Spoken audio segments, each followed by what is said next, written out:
I really do feel like God is with me always. You know what I mean? Mm-hmm. And sometimes I feel a little something because God's with you always. When you do everything you do, God is there. So watch yourself, girl. No, the most when I feel God's presence is when I really seek God. Like take quiet time and really try to feel His presence and speak and listen to my spirituals. And Yes. read my Bible and Yes. just give that separate time. Yeah. That enriches everything. But I Mm-hmm. always feel like God is with me. And sometimes I'll say out loud, I need to be still so I can hear from God. Hey, everyone. Let's start healing. I'm Adrienne Murchison, and welcome to episode 109 of the Let's Start Healing podcast. We have more in common than we think, and what we have in common can change the world. Well, I've been on a little break. I went on vacation. I went to Martha's Vineyard for the first time, and it was really nice. I want to go back. And the weather was funky while I was there with a group of people. Among them were good friends. One is a good friend, and then three others are now really good friends as well. And we were with a large group of 14 people. However, that's a lot of people, right? But it was a really good trip. God, I came back so refreshed. I was able to run every day, be at the ocean every day, despite the funky weather. It was just a wonderful, wonderful trip. So I am back, and that was only a week vacation, but it has just been a busy time this summer, a good summer. But I'm back, and I have some great episodes for you in store. Today, I am bringing a conversation with a very good friend, a homegirl. We're both from Buffalo, New York, Cynthia Young. She is a radio personality and a former personality on Kiss 104 radio station. She has been in radio for close to 30 years. And as well as that, she has also been in the hotel industry. So she is a multifaceted woman. And we talk about so many things. We talk about healing. In fact, one of the themes that came up that I thought was so wise that she brought up was heal thyself. Another theme was making peace with it, making peace with that trial that we're going through or we're experiencing, or a disappointment, something that has let us down, grief, the passing of a loved one. There's so many things that we all are dealing with on one level or another, and making peace with it is vital to moving forward. So we talk about that, but we have a lot of laughs in this conversation, as you will see. And I'm just really looking forward to you getting to know Cynthia. Her close friends call her Cindy. So also, something that's also something that has come up this weekend is a couple of people have asked me about healing and why healing is important to me. I was a guest on two podcasts. One of them is the Power Hour, an internet radio show with Teresa Edwards, also known as Ms. Entertainment, who was on my podcast, who was on this podcast on episode 107. The Power Hour is hosted by Teresa and her husband. Also, he is DJ talented. So she was asking me about healing and why is healing so important, as well as Honest Tea, according to Aisha, another podcast that I was on this week that has not come out yet. And healing for me has really been centered, for me personally, has been centered a great deal around deaths in my family and separately relationships, romantic relationships with men in my life that have not worked out, and really just trying to get through these losses or these hurts and pain over the years with God's help and with God's wisdom and with God's guidance. I've always wanted to know God as long as I can remember. I mean, I think I was just born with this desire to know God as best I can. And my mother loved God so much, and I loved what she loved. So it was a blend of those things. And I have found along this journey of wanting to know God that I've met other people who are deeply spiritual, and they're on their own journey, and they come from different walks of life, different religious backgrounds, different faiths. They may be Christian, they might not be Christian, and we've all connected. We've all connected by this pure love in our hearts that we know comes from a place higher than ourselves. And that is why I know that we have more in common than we think.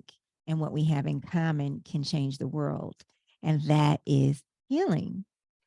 So I want to just make that clear that we can all heal in whatever area that we want to.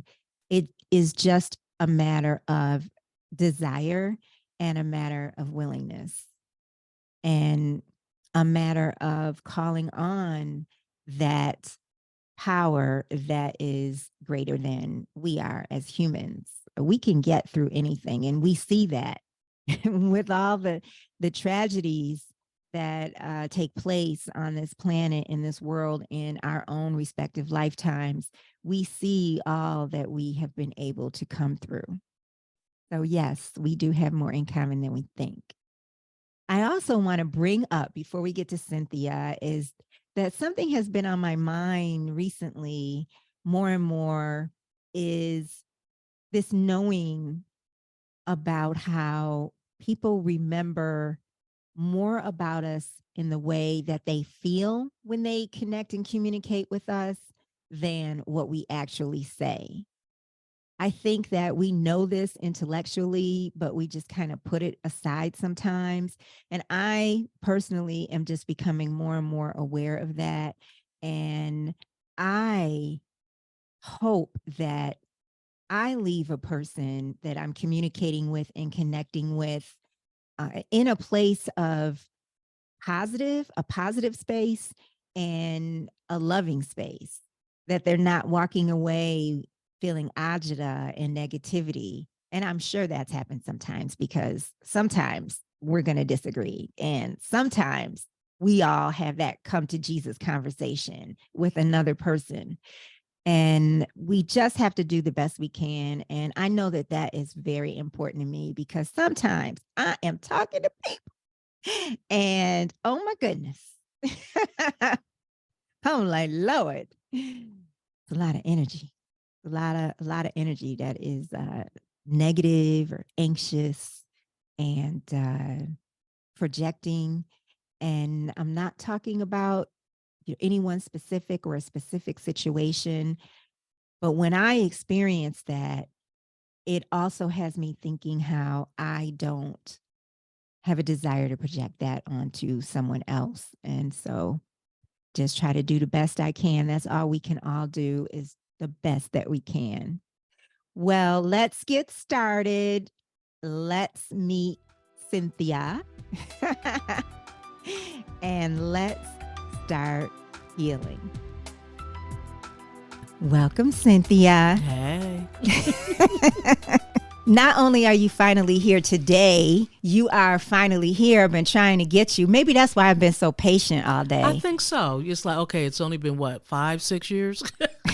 I mean, this is episode number what? Right. This is over 100. See, I was looking, was it on YouTube today, looking at your old episodes? Well, actually last night and this morning.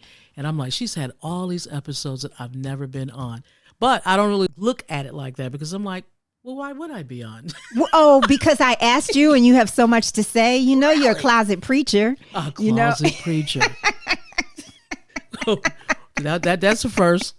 Actually, it was one of my jobs where they started calling me Mother Young. Why? I do not know. But it's because my grandmother, grandmother's one of the rare female pastors and preachers in Buffalo. She's a bishop, Bishop Lucy H. Young. So I don't know if it's people that know my legacy in terms of women preachers in my family, or if I seem a little preachy. I don't know. Right. Well, you're actually the second radio person I've had on. The first person was recently. She's an internet radio person. Okay. And you are... Radio all the same. Radio all the same.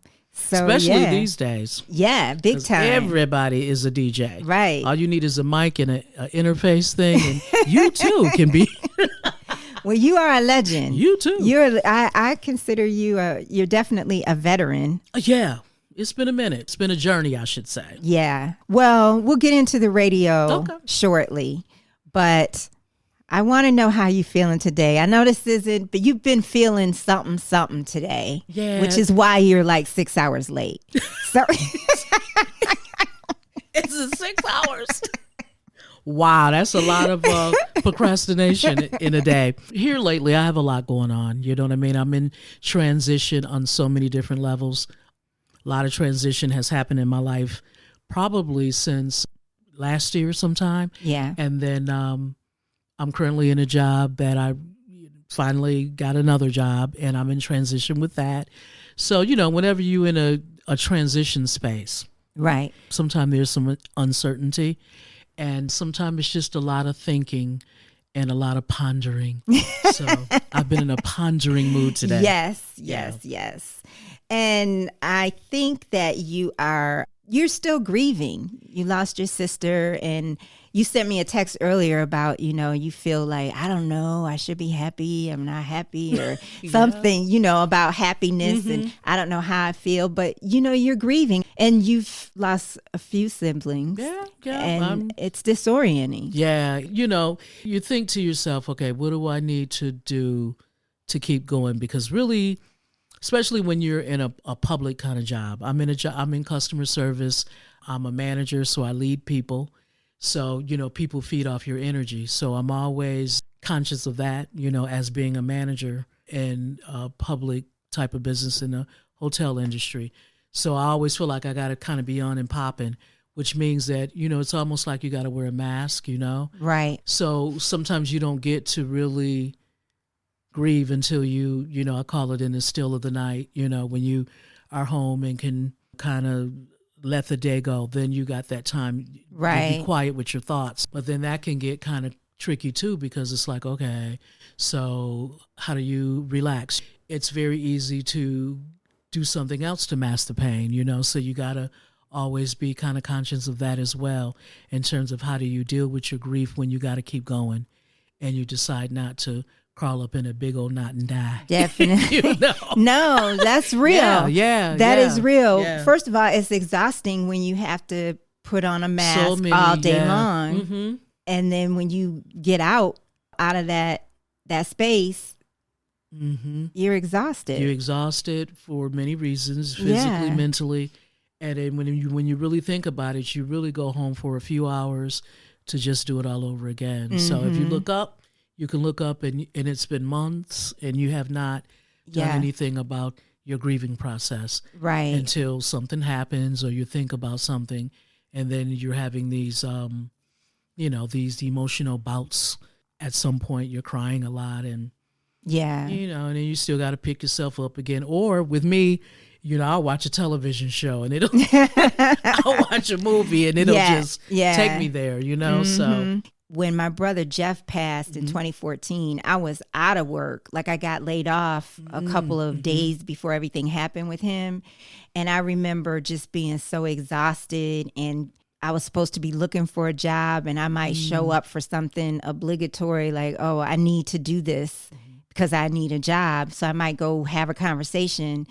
But then I would come back home and just fall out on the couch because I was just so tired, But I want to ask you if it feels like with your siblings if each passing is the grieving different? Because it has been that way for me. Yeah, it is. It's kind of hard to describe it, but I think that, it is really based a lot on the relationship that you have with the sibling. Of course, you're just going to have your regular, my brother and my sister passed, but I think with each one of my siblings that have passed so far, I had a different kind of relationship with them. And it's as if I was able to, and this is going to sound really strange, but I just feel like I had time to make peace with them. When my sister Renee passed away, she wasn't really my first sibling to pass away, but in terms of my sisters, she was my oldest sister, and she had a stroke first, and it was a debilitating stroke, but she didn't pass away right away. So I had the opportunity to caretake for her, spend time with her. I wasn't working at the time, and I had, it was a lot going on that just kind of freed my time up. So I was able to spend a lot of time with her before it was kind of over for her. And it was really strange because during that period, when I did get a job, it seems like when I told her that I got a job and my time was going to be a little, just a little abbreviated with her in terms of having to work during the day, it just seemed like that's when her health started declining for some reason. And I got a new job and they wanted to send me out of town for training. And I told her, I said, well, Renee, I'll be gone for a few days because I got to, go away for training. And days leading up, she would ask me, so when are you going for training? When are you going for training? She'd keep asking me. And when I told her, the exact day and stuff, it just seems like her health was declining. Mm. And I wind up having to cancel the trip because she got very ill and I didn't want to leave town and something happened. So, but I said all that to say I had time to be with her and process. just I think the grieving kind of started then, so, and I think that that's the way that God really planned it, to where we just had a little bit more time with her. When my brother Willie Jr. passed away, I was his primary caretaker for probably maybe the last 10 years. And I don't want to say primary because he wasn't living with me, but I was the sibling that took care of him while he was in a facility and things. So I had a lot. I didn't know him well until I started taking care of him because, he was gone as a youth and I was away at college and he was gone. He was in a particular city and so was I. And then he came to live in Atlanta. And a lot of the time that he was here, I didn't see him until he got hurt, got sick. And I just, I was the sibling that was taking care of him. Right. So I had a lot of time to get to know him. And then he started getting really sick. And, I kind of knew that, it was going to be a time for him. So I just tried to make peace, make sure he was comfortable and have the things that he needed. That was one of my during COVID losses, even though he didn't die from COVID, right. It was just during that time. And I think that had COVID not been going on, that he would have got better care in his last days. But it kind of right. was what it was, So that was one, a way of grieving. And then my sister Pam, who passed recently, that was a very, very different one for me. And it is making me real-time grieve because I did not have any warning on that one. I mean, she had some issues and things, and I felt like I may have had to deal with some things at some point. Yeah. But for some reason, I didn't dwell on that too much as she's still here. She's my sister. She was the sister that I laughed and talked with, when she was in good spirits. That's when we would have the best time together, best right. conversations. And it seemed like she really got me, you know what I mean? Yeah. Out of all of my sisters and brothers, she got me, She just got me. Yeah. I think it's because growing up I spent more time with her than I did my other siblings. She understood me. Nothing was too weird to tell her, or, she would never call me the corny person that I can be. She would just laugh at my jokes. Right. And, we had our kind of relationship. Yeah. So her passing has me a little something. It has you a little messed up. Yeah. A little effed up. Yeah. Yeah, I totally understand. Yeah. And I never met her, and I thought that she was your older sister because that's the way you would talk about her all the time. And so, you know, at her service, I was like, she was younger than you? Like, she was younger. Yep. She was younger. So I just wonder why I thought she was older. Like, what were you like? I don't know what you were. Because she had so much going on. She had children, and you know, she was married, and you know, and I'm none. And maybe that, she was she protective of you? She was one of them ones that, you know, she would, you know, question things, or if I said, Pam, so she would throw her shoes on and say, let's go. You know, where's the Vaseline? You know what I mean? Let's do this. You know, she was one of them types. She was down like 4 flat tires. You know, so. Yeah, she was like that. I think that's what it was. Yeah, I think that's what it was. Yeah, because I think it was that time. Remember, I told you about the time that I left my car with the guy, and the guy, brother stole my car and all that stuff. So the night that I finally got my car back, I called her and her husband and told them the whole story, and she was like, "Bam, Johnny on the spot." Showed up like, "What?" I said, "Look, what we gonna do? Where they at?" Yeah. So I was like, you know, all I need you to do is drive my truck and I'll drive my car. That's all. We just need to get out of here, you know.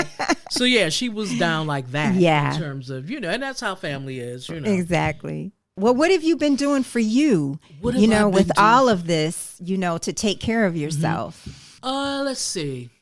I really do enjoy quiet time. I do like quiet time. I love movies and just unwinding, watching movies and things like that. I do still do radio in some capacity, so that's a good outlet for me. I do the ISO radio, you know, it's an internet thing, isoradio.com. It's an old school R&B station geared towards the New York market. I love the music. Yeah. I love the freestyle-ness of it. There is no, what do they call them, liners and things, and like they have in commercial radio. So I feel like it's the most that I've been able to kind of be myself, you know, in all the years I've done radio. So that's something that keeps me in good spirits in terms of, you know, maybe just staying up on current events, knowing what's going on, to be able to just relate and articulate stuff that's going on in the world and to music. So I enjoy doing that. I have people that I spend time with and things, and I kind of get out of town when I can. And I have some relatives that live out of town. I'll go and visit them. I find myself clinging to my family more in terms of, I still have nieces. I have a lot of aunts on my father's side that are, you know, in the Carolinas. I'll go and spend time with them. I have a friend that lives in Macon that I go and spend time with. Yeah, I make sure that I get loved up on. You know what I mean? That's wonderful. Yeah, I just make sure. I love that. I put myself in the company of people that love me. Yeah, you know, and show me love consistently and naturally. And I think that's the sort of thing that keeps me going. Wow, you know? I'm just gonna take that in because that's big. Loved up on. Yeah, I'm not around that enough. Yeah, I'm around that with friends, but you know, definitely not enough. Get your love, baby. Get your love. Yeah, my family feels so spread out in it, but This last visit, I went to South Carolina to see my aunt, but I have cousins and things there, and I really get to see them when I go. But I made it a point to go spend time with my cousin Kiki so we can kick it like we kick it and, you know, talk like we talk. And it was a joy. I have another aunt, my Aunt Bet, that had been sick. You know, it was a little touch and go there for a minute. And I just thank God that I was able to see her, and she was feeling better when I saw her. She was having kind of like a, you know, from what I understood, a touch of dementia or something, or whatever it was going on in her health was causing her to be a little confused. So I was glad when I did get a chance to see her that she was in her good spirits and stuff. She gave me a bunch of jewelry, and she knew I love silver, so she gave me a bunch of jewelry and stuff, and we were able to sit and talk for a while, and that just did my heart some good. You know, I came back from that trip. It was Memorial Weekend. I came back from that trip just feeling full, you know, and as I said, loved up on. You need that. You know, my aunt and uncle cooked up a bunch of baby back ribs and all kinds of food. And, you know, we able to sit and watch the game, you know, the playoffs and things, and turn my aunt on to one of my favorite shows on Prime, The Marvelous Miss Maisel. No, we have to talk about that. I'm glad to know that you might like that show, because her and I had a conversation like, you know, nobody else will like this show but us. You know what? The first season, I think I watched the first 2 seasons, right? And then when I went back to the third season, I had to turn it off. I was like, this looks different. And Really? I even went back to the first season again to see, is it my imagination? I don't think it is. It's like...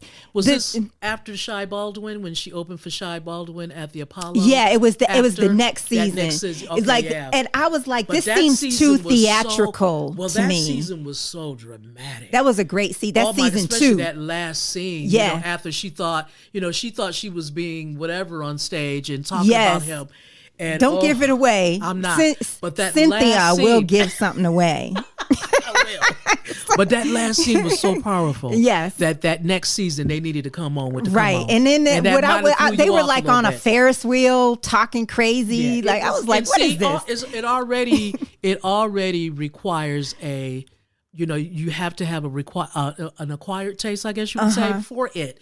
So if it gets too quirky, just regular folk, right, be like, look now, But me, I was there for the music, for the fact, because the soundtrack is just fabulous. Mm-hmm. I was there for the music, the fashion, and then the dialogue. Right, the acting, and so did it get back to what I thought you liked from the first 2 seasons? I felt like I just had to be patient with it, and I had to tolerate some stuff. And even in this last season, because this is the last and final season, right? Season 5, I had to, tolerate a couple episodes. I'm like, yeah. But I liked the show, so I stayed in there. Right.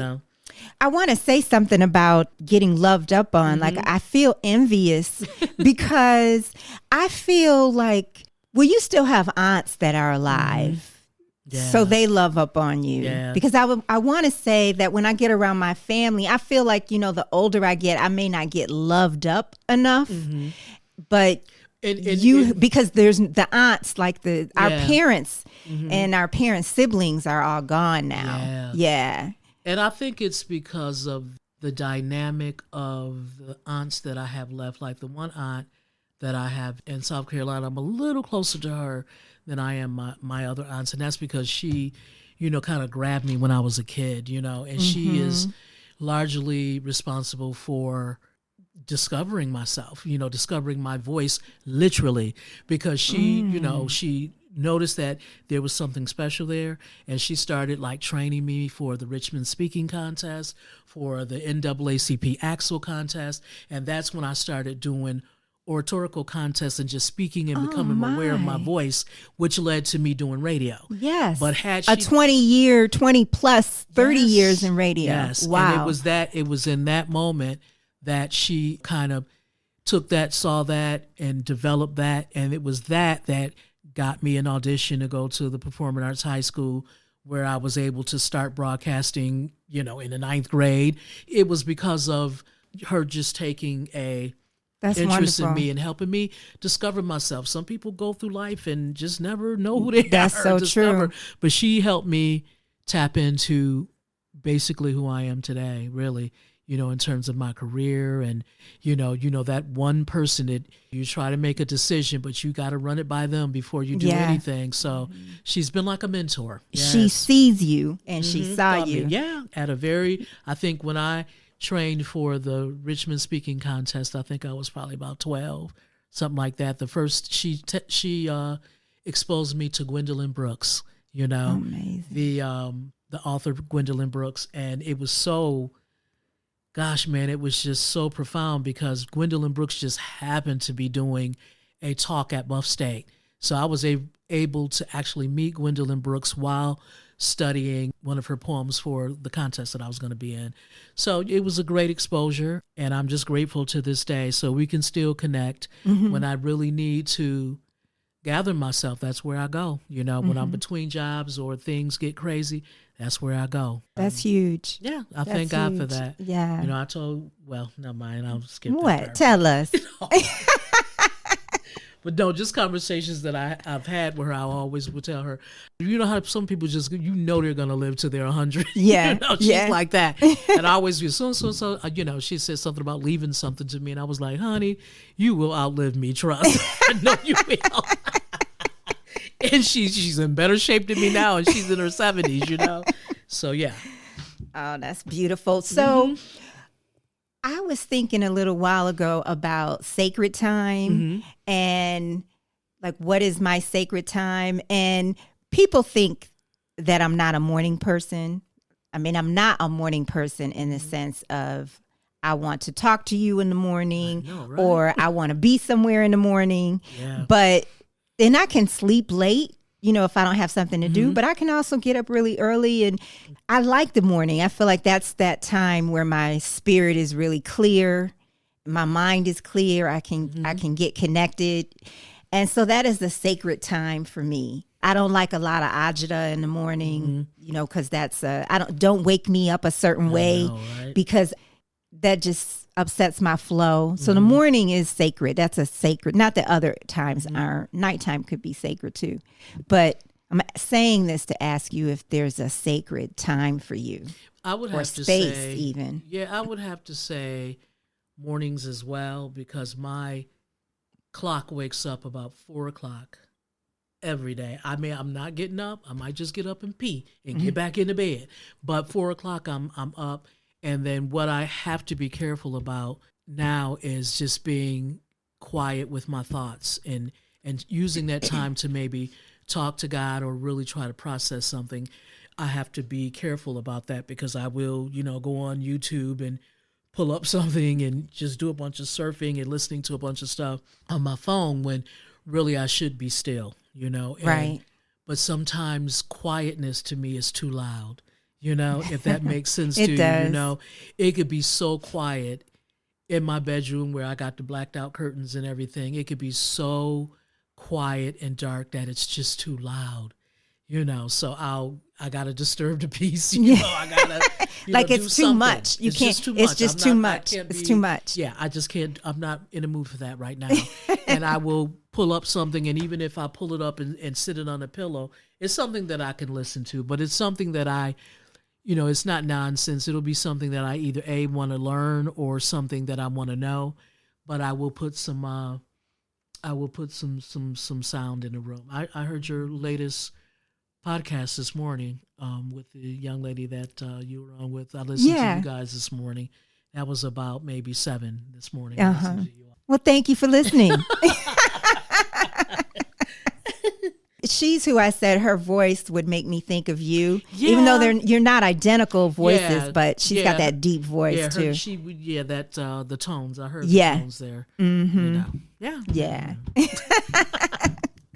Well, so let me ask you some things about your relationship with God. Okay. Because I know that you are close with the Lord in your own deep way. All right, don't make me shout up in here, because I will. I start kicking over tables, girl. Don't start. Oh wow! I'm a dancer now. I'm a praise dancer now. Come on. I know. So, how would you describe your knowing of God? Oh gosh, man. Let me see. At a very early age, I think that I was probably more spiritually conscious as a young person than I am now, and I'm conscious now. But I really, had a thirst and a seeking for getting to know the Lord as a youth. I think that I originally gave my life to Christ, at least I know a few times as a kid, because, I grew up in my grandmother's church. So we were big on, what do we call them, revivals. So it seemed like every time you had a revival, you got saved all over again. I have to say, I got at least saved 10 times in my youth. But as I got older, like went to college and stuff, I had a second discovery of getting to know the Lord and getting to know prayer and relationship all over again. And it was really a time when I really felt like I was being called to the ministry. Oh, really? Yeah. Tell me about that. I don't talk about that too often. Yeah, well, I want to know. Because I'm sure you do. Because, it's that thing, it's like a crossroads, and it's like, okay, you got to decide what you want to do. And it used to haunt me in a way, because I used to think to myself, I remember exactly the time in my life that I felt like I was being called. I remember having a discussion with Joanne Cabbage Stock. I had that conversation with her about it, in terms of what to do, and it was a particular scripture that I had came across in the Bible, and it's really deep because the scripture spoke so loud to me. I can't even remember what it was today. But for some reason, it spoke to me and it was a clear message. And I think when I did not decide to go that route, I've never been able to find that scripture again in the Bible. Mm-hmm. And oftentimes I look at my life and say, what would my life had been had I heed the call and went into the ministry, which would have been perfect. I mean, I come from a long line of, I call them chick preachers. You know what I mean? My grandmother, my father's mother was a bishop of Young Tabernacle. We had a family church. My mother's mother was a blind preacher, you know, and she had a little church in the back of her house, like a little building, and she preached in Braille. Mm-hmm. And so it was in my blood. It was in my veins, but for some reason I was at a crossroads and I really needed to have made a decision. I mean, the first time I got in radio, it was gospel music. You know, I should have, you know, gospel radio is nothing like, it was nothing back then like it is today. Yeah. And for some reason, I think that was part of it because I loved radio and I wanted to be on more than just Sunday mornings. And I think making a decision to do secular radio, I think that had a lot to do with my decision to just take the secular route more so than the spiritual route. Although, you know, me not getting into the ministry didn't mean that I didn't have a relationship with God. I think that, you know, me still being here, God is, you know, the whole build a fence around me. I've had a fence around me for all of my life because I've, you know, left home at an early age. I've been out here in the world. And, you know, when they say God look out for babies and fools. Yeah. So I do know. I know that, you know, folk have either been praying for me, praying for me, or I've had a fence around me. However, I often think about what my life would be had I taken that call. Right. You know? Right. Do you feel like I didn't answer the call, or do you think that it was a choice that God was giving you? And do you feel like I didn't do what God wanted me to do, or that it was simply a choice to let you know, look, you can do this if you want because it's in you and you have these gifts? Yeah, I think it was a situation of, if I was going to do it, I would have needed to make a firm commitment to it. I think the options were there. I think that, of course, God wants you to be a messenger and an evangelist and a missionary, all of that. But I think I had a choice. Mm-hmm. And as you're talking, I'm thinking we're all teachers, and you've been that, and you never know what you may be doing, and it may all come full circle. And you have some kind of ministry, because ministries come about in so many different ways. So many different ways. And I was going to say that I think that I've always carried a ministry in me. Yeah. You know, my motto has always been to leave any situation better than I found it, and always try to be a light. You know what I mean? You want to be a light. So I think in all of the jobs I've had, all of the different situations that I've had, I think that I've always tried to be a light. You know, I've always tried to bring something different to anything that I put my hands on. I try to make it memorable, leave an impression. Yeah. Usually a good impression. Maybe a bad impression, but for the most part, a good impression. But you carry the ministry with you, and there's all kinds of ministries. Right. And I think we all are afforded opportunity to still carry the gospel, be a missionary, bring people to Christ, inspire people. Right. I think all of that's ministry. So I'm glad you kind of brought that up, because I think that I didn't choose pulpit, but I'm still, walking along in the way Jesus wanted me to walk. You know? I wanted to say, and I still want to say that, you could do, I'm not suggesting you do this. I'm just saying how things can come about. Like you could do something, say, in your home. When I was thinking that, I was thinking about my Course in Miracles group and how that started. I don't know. I think they probably started around 2005. The person who facilitates it. And so she was facilitating this group discussion, talking about God and the teachings of A Course in Miracles. And that eventually moved to her home. And that's when I started going. And this is this person's ministry. She's never used that word, but she's a true teacher. We all are, yes. And then it just grew and grew and grew. Mm-hmm. I know someone else, she started a spiritual group of women, and it's become an international spiritual group of women. We just never know how things might evolve. Yeah, I think at this point in my life, if I could just get back to church, because it just seems like, and what definitely brings me joy, honey, is singing in a choir and playing my tambourine, okay? that really brings me joy. Don't you play more than that? Do you play more than that? I play some congas and some bongos and some drums and some timbales and a djembe and a cajon. But tambourine is my thing, you know what I mean? Because I can just straight up make a joyful noise on that moment in church, So I miss that. I got to get back. Sometimes work alone can keep you out of the actual building of church. So, and then, keeping up with the choir rehearsals and things. My life is just really different these days. So if I can find my way back to that, that would definitely bring me joy. Right. Was there a church that you were going to? I went to the Ray of Hope Christian Church. Dr. Cynthia Hell is the pastor. L Hell? L. Hal. It's spelled H-A-L-E. Hal. Just making sure. Hell. I know every time I say it like that, people go, hell. No, Hal. She's like, Cynthia, just stop saying my name. Just don't say my name, baby. Just say Pastor Cynthia, okay? How about that? You're like, but I don't want people to get confused. So. No, calling me hell. Well, she did say at one time that she was a pastor that still cursed a little bit sometime, but that's okay. Okay, yes, that's perfectly fine. Well, so with your work, and I do want you to share your radio career, but with your work, whether it's radio, whether it's in the hotel industry, whether it's, when I say radio, I mean your radio career with the station, internet radio, whatever you do, what do you think God calls you to do for yourself and for others through your work and in life? Wow, that's a loaded question. That's a loaded question. And I guess I could say that just being an inspiration, it could be something that you say.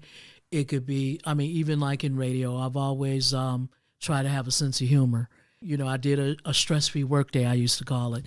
When you're sitting there just crunching numbers, doing whatever it is you do at a desk all day, if it's something that I can say and make you chuckle, well, we know what laughter does for the soul. Right. So I think that I just always wanted to, maybe bring the humor, bring the smile, bring the reassurance.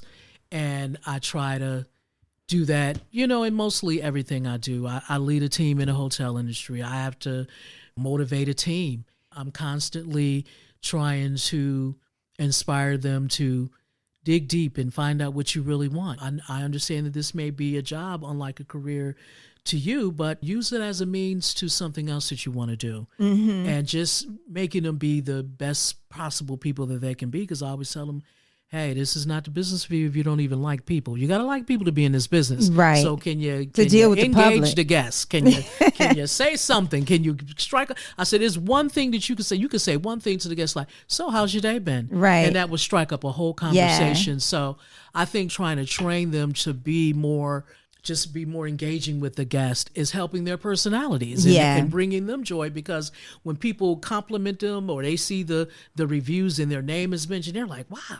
All I asked them was, how's your day going? But it's the little things. Yeah. So I think that my ministry and my calling and everything that I've done is just to be a light. I'll say it again, and to put a smile on. I love the sound of laughter. I much rather laugh than cry. So I like to make people smile. So I'm always trying to bring the funny. Right, right. Yeah, well, you do. You do. I always try to bring the funny, You do bring the funny. When you get here, it's like a whole new energy comes up when you come to the party. It's like, and it's so grounded, too. It's not coming from some superficial place. No. It's coming from a real authentic, life. Yeah, so when you're laughing from the gut. And life can be funny, sometimes. Yeah, life is funny. That's another thing I like about my relatives, my aunts in particular. They will make a joke out of everything. They just really love laughter. Yeah. And I think that has really got us through just some For really, sure. really hard times. It's just because it's really true what they say about laughter and how it does do things to the endorphins in your body. It will make you feel like I can press on and see what the end will be. Yes. It really does. Yes. So I like being happy. Sometimes the things in your life won't allow you to be sometime. But for the most part, I prefer to be happy. Mm-hmm. I'm trying to stay happy. Do you make yourself laugh sometimes? Well, you know how people say, "Oh, you crack yourself up, don't you?" So I think sometimes I do, crack myself up. Right. Yeah, because you were going to put your toe in comedy for a moment. Oh my God, yeah. Yeah. That was cool. Yeah, I did audition for this. It was really weird. In the hotel industry, I was in accounting for a long time. So it's this organization, I think it was the Atlanta Business Chronicle, would sponsor a comedy show for just accountants because, probably people think that bean counters are so something. Boring. Yeah. Yeah. So something. So boring. So boring. So I think one of my managers at a hotel where I was, she brought the paper to me. We were doing stand up in the morning, and she brought the paper. She's like, "You need to join this. You need to do this." Yes. And I looked, I was like, "Oh, okay." But I think at the time, I just made it too serious for myself when I should have just really went in there and just freestyled it. And I probably could have did it, but I overthought it. I remember overthink some stuff. Yeah, I remember thinking after you told me that, it didn't go the way you wanted it to, that I didn't want you to give up. Yeah. I wanted you to keep trying, you know? But I don't know. I have this thing where it's not fun if you try to do it for a living.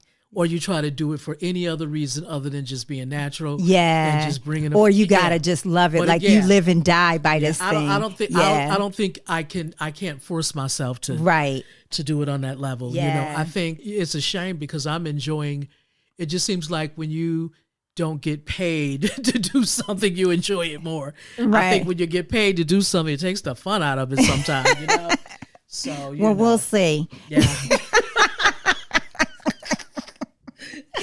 Oh gosh. So can you share a time that you experienced a miracle or a blessing and you said, this was all God. This was all God. I had nothing to do with this. Wow, it's been so many situations,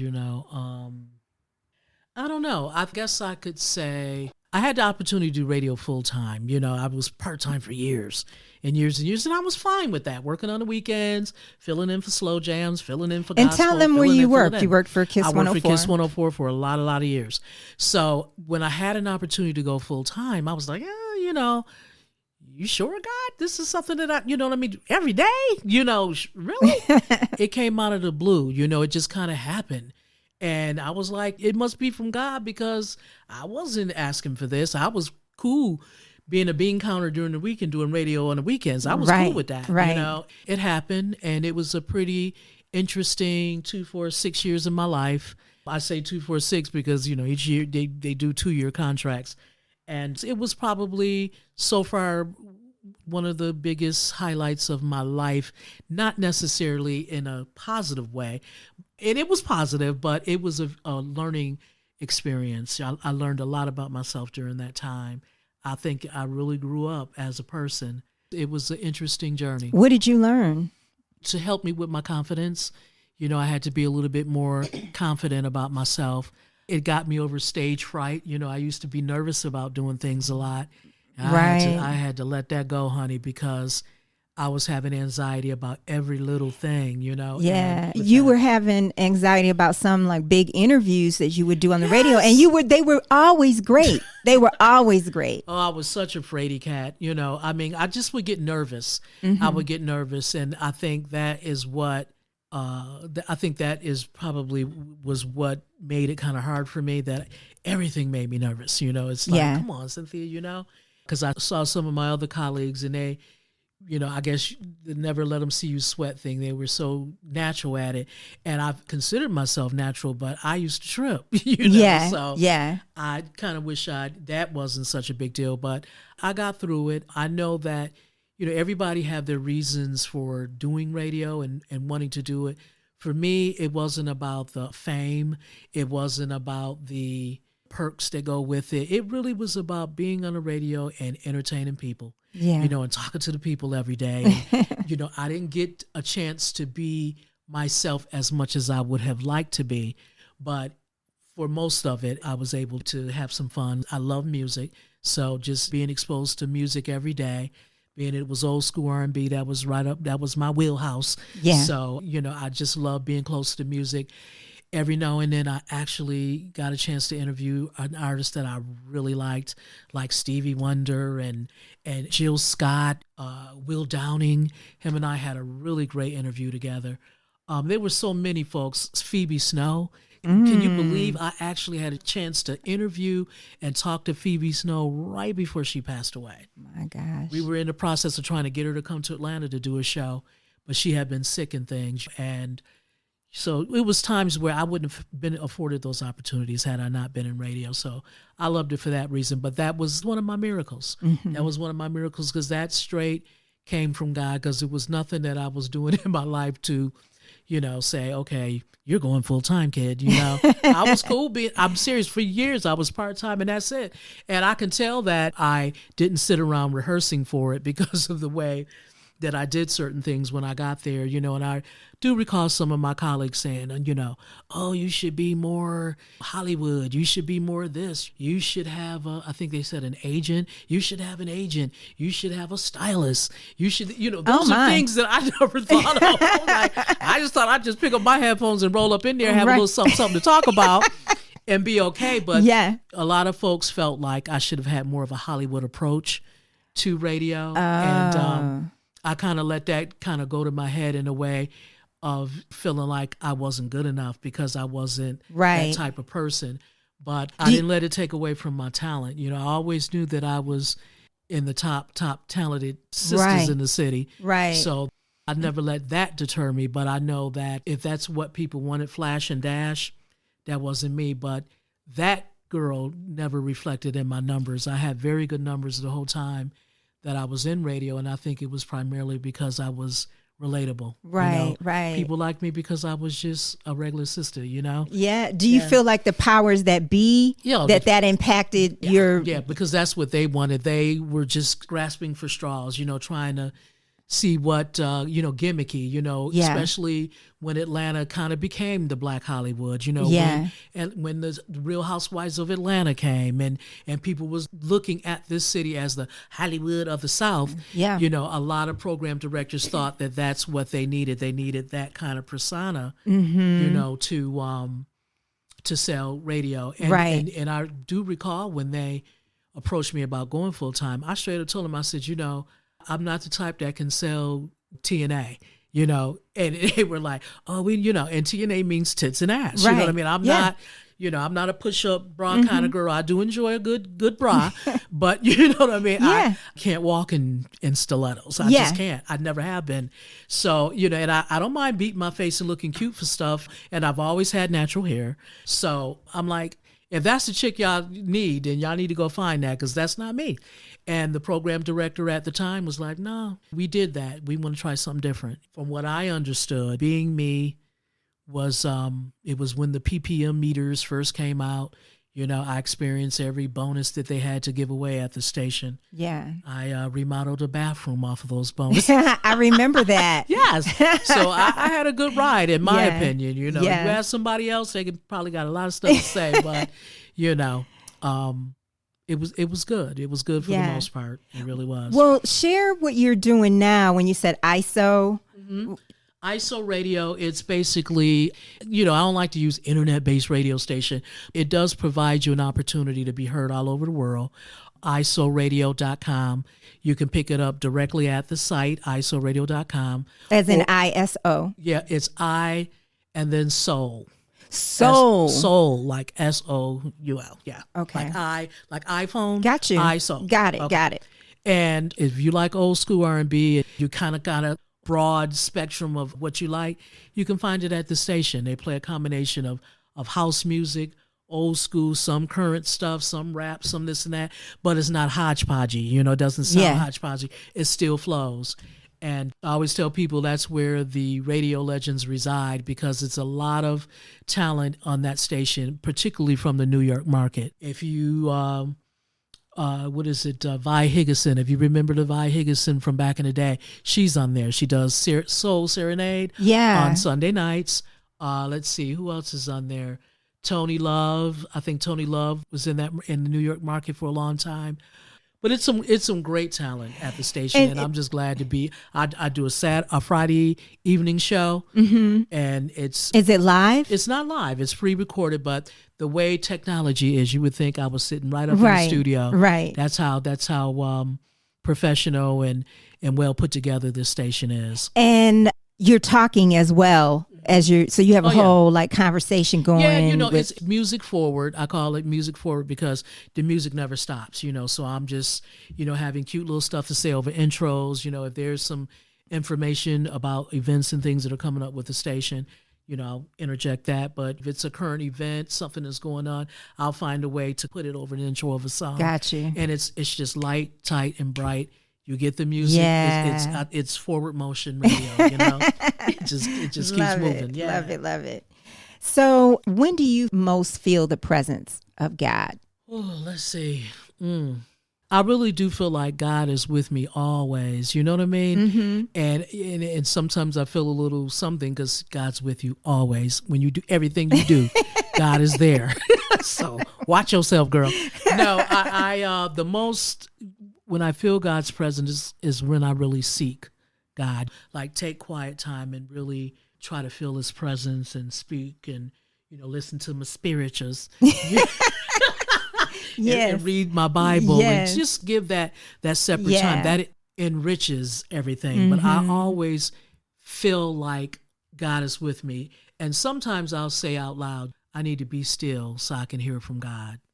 And when I say that means that I've been doing too much and I haven't been still and I haven't meditated and I have not taken time to hear from God.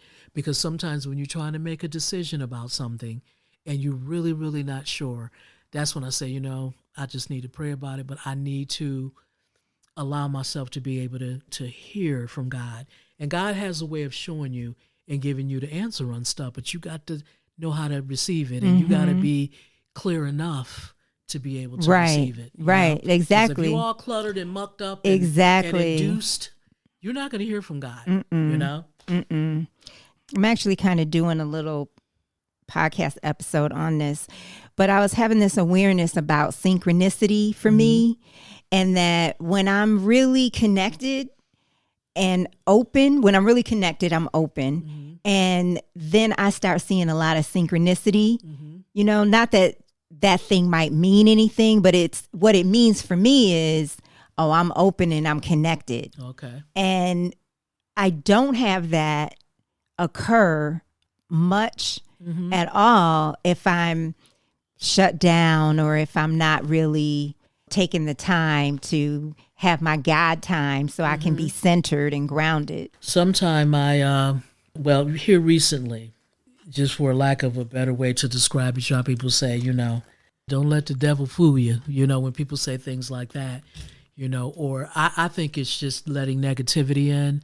But, sometimes I feel like I start doubting myself. And when I had to make a decision here recently about a job, I told myself, I said, am I trusting myself to make decisions? And then all of a sudden I was letting that negative voice in saying, when the last time you made a good decision about something? Then I start thinking about decisions I made recently, and I'm like, was that a good decision? Was that a good decision? Do you trust yourself to make a good decision? So when you start thinking like that, that's when I know I got to be still. Yeah.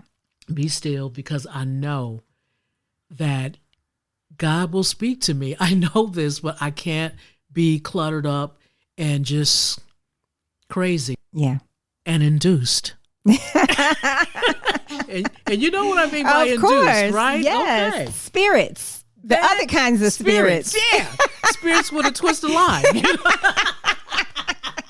Exactly. You got to be of sober mind, to hear from God. Although, those spirits can raise our vibration. It's just that, they're not raising them in the authentic way. Yeah, you're right. Because I know sometimes I can have like the biggest insights, and I'm like, I hope I remember this later. See, that's what I should write this down. So and so is a cocktail philosopher. It's so prolific. Yes. Anytime at the ranch, you talking to him, you hear a little ice clinkling in the background. Right. That's wisdom. That's the chiming of wisdom you hear in the background. Yeah.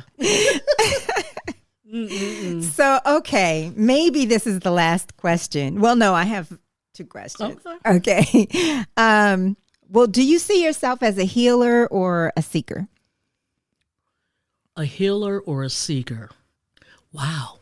I would have to say I'm a healer because I heal thyself all the time.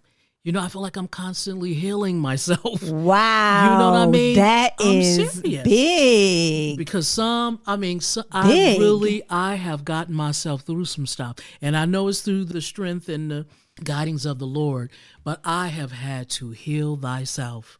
I'm serious. Wow. You know what I mean?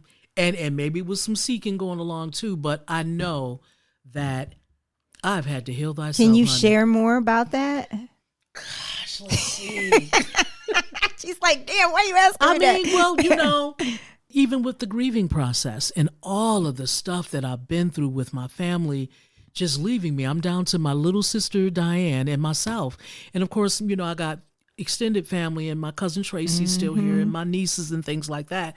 But in my immediate family, everybody is gone. Yes. Everybody's gone, Yes. And I've seen it up front. Yes. I was there. You know what I mean? I witnessed my mother and father are gone. My parents are gone. My mother. I think of sometimes if my mother was just still here, if I could pick up the phone, Mama, you know what I mean? Yes. And just talk to my mother. My mother had one of the most soothing and beautiful voices that I have ever, I used to just like to call mother just to hear her voice. Hey, Shug, and just talk to me.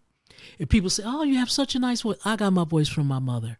My mother was the first voice I've ever heard, and I've always loved my mother's voice. So just knowing that I could never just hear my mother's voice again, that was hard. I had to get through that. Yeah, I had some therapy. You know what I mean? I believe in therapy and stuff, but I've never had grief counseling. I've had to heal thyself. I had to keep myself from going crazy, girl. Whoa. I'm serious. I am serious. Enormous. I'm serious. When my last contract in radio wasn't renewed and the way that everything was done, that was a very hurtful day in my life. I remember going home and calling my choir director because she was a person that I know could pray. And I called her and I said, I just need you to pray with me because I'm really hurt right now, and I just need you to pray with me. And then from that point, I had to get over it and I had to heal myself. I was very hurt. And because I loved radio, I loved what I was doing, but I know that the love that I had for it was a different kind of love that was required for the job. Yeah. And I had to make peace with it. And I was hurt, I was hurt when my mother passed away.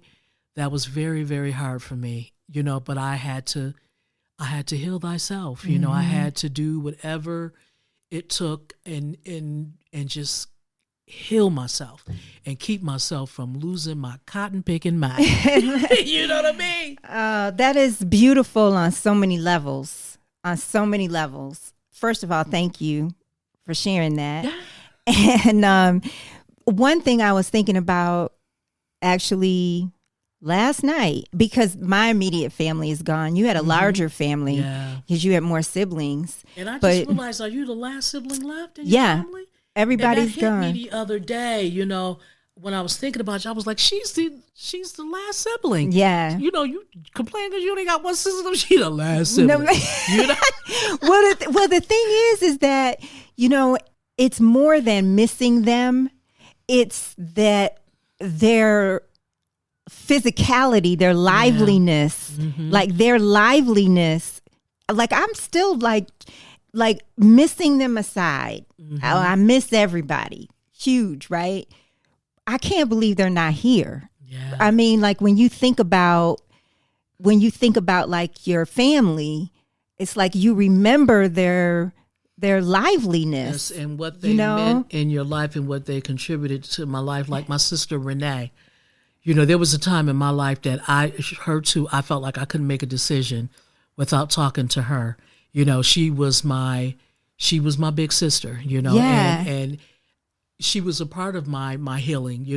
If I was hurt about something, she was the one. She's the reason I'm still here in Atlanta to this day. Because I came down here, I got hooked up in a situation, in a relationship, and a relationship broke my little heart. I was ready to pack my stuff and go back to Buffalo. And I called, and she just happened to answer the phone, because had my mom answer the phone, come on home, baby, just come on home. I'm serious. And my sister, she just happened to answer the phone, and she was like, oh, you gonna let somebody run you out of town? Oh, that's a bitch ass move right there. You know what I mean? Or you just gonna let somebody break your heart? Oh, what you gonna do here? It ain't nothing for you to do here in Buffalo. You better suck it up. And I think that was the beginning of healing thyself. Right. You know what I mean? You suck it up and you stay there. But she was that type of person for me. Another thing, I haven't had decent color. In my hair since she passed. Oh, I'm serious. It looks I good find to nobody me. to do my hair, But they came here though. Renee moved here, yeah. Pam? Renee moved here. I moved here first. And then I think Pam came. Then my cousin Tracy came. And then Tina came. And then Renee came. And let me see. And after a while, everybody was here. Everybody was here except Diane. Diane still lives in Buffalo. Yeah. And so Pam met her husband here in Atlanta. Yeah. So technically, you're responsible for that. Yeah, she had one child that came with her, but then her second daughter, she had here. Okay. Yeah. Okay. Wow. So. Yeah. Before you got here, I was talking with a loved one, and we were talking about relationships and I was talking about forgiveness, not with this person, but just in general about forgiveness and how huge forgiveness is. And just when you said heal thyself, and I'm not even thinking, this doesn't apply to you, but it had me thinking about this. It's so huge when you say that, because we have to heal ourselves before we can show up for anything. And forgiving ourselves for whatever we think we did, whatever, is like so key. And it's hard sometimes. It's really, really hard, especially the forgiving part and getting over some things and forgiveness. You know what I mean? Because, man, sometimes you can really get your resentment and hate on. You can get fixated on it. Yeah. And it starts to make me physically ill. Yeah. To just really, really dislike somebody, or really, really just can't forgive somebody. That hurts. I mean, that physically hurts. So you got to find a way to do that, and that's difficult as well. But, it goes hand in hand with the whole healing thing. Yeah, that is really so big. Heal thyself. Heal thyself. Heal thyself. So you have to be committed to that. Not you, but I'm saying, people, because I think about that all the time, that's the one thing, no matter how down I get, I am always trying to do something, put on some gospel music, put on some spiritual teacher. I'm always trying to listen to something. You do in the jogging and running and stuff you do. Yeah. I'm sure that, big helps, time. Big time, big time. So, all right. And you spoke to this a little bit, but you may say something different. Do you have a superpower that is specific to Cynthia Young? A superpower. And this is probably very corny. But my superpower is survival. Everybody can survive. I'm serious, and I know it's like, really, survival is a superpower. Some people can't survive. I know when things are taking away. When you need to hustle. I know when things are taking away from my survival, and I do what I got to do to strengthen my survival and be here, Yeah. And everybody ain't able. I always said, the biggest thing that and I'm searching for the word. The biggest disservice we can do to ourselves is not have the ability to see ourselves. You know how people just can't see Meaning like themselves. self-awareness? Self-awareness, where they, Yes. whenever you get into a situation with people, it was all them. You can never say, well, what was your part in this, baby? Yes. What do you think you could have done to this to be a different outcome? What did you learn from this? No, man. You know. I am so with you. Self-awareness is big. It's a big thing. So I don't know. My superpower is survival. Maybe when I'm on my ride home, I'd be like, That's real. real. I know my superpower now. Can we dub in my superpower? Can I call you on the phone and you dub in? You dub in my superpower. But you know what? Everybody, you're right, though. You're right, though. Yeah. Everybody can't survive. Everybody doesn't have instincts or, just can't be out here on their own. I don't know. Yeah, that's my own personal little superpower, People's like, damn, Cynthia, everybody survived. But, hey. It's my superpower. It'd be hard out here on your own. No, tell me about it. Tell me about it. It's like, okay, all right, you've done your budget and you know that the ends are not meeting. So what do you need to do to survive? Well, I guess I need to find another job. I think I need to find a better paying job. Well, then make that your mission. Yeah. And then, hey, in 2 weeks, I'm starting a better paying job. It's just as simple as that. Yes. It's called survival. Yes. And you know what? I want to say that heal thyself was huge. Yeah. And also when you said make peace with it. Yeah. Make peace with it. And you have have to make peace with it, with a thing, whatever the thing decision, is. And, if you have been pondering over the decision that you have to make, situations going on. Situations, is so many different ways you can look at it. Like, okay, am I going to be okay with the no? Am I going to be okay with the walk away? Am I going to be okay with whatever you got to do?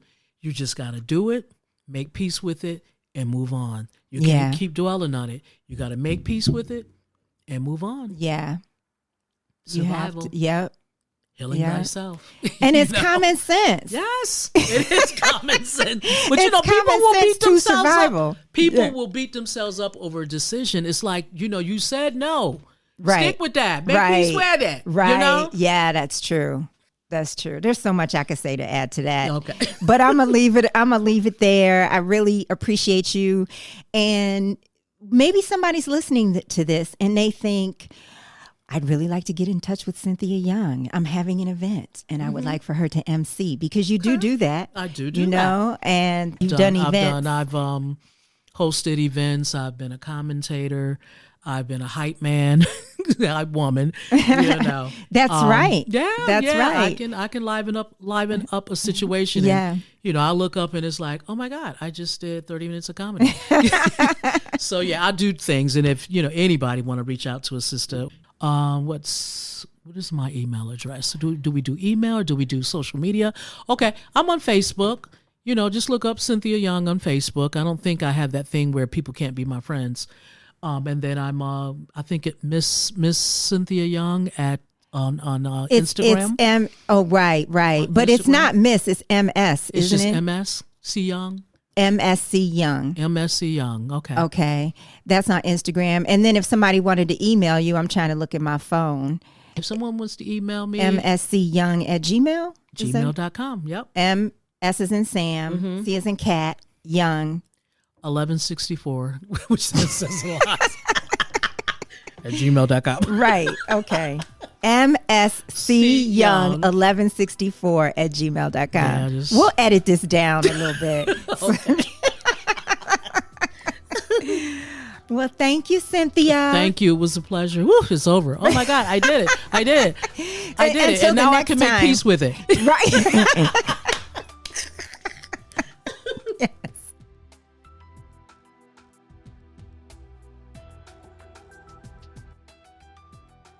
Thank you for joining us. You can find all Let's Start Healing episodes on most platforms. That's Apple, Spotify, iHeartRadio, and YouTube.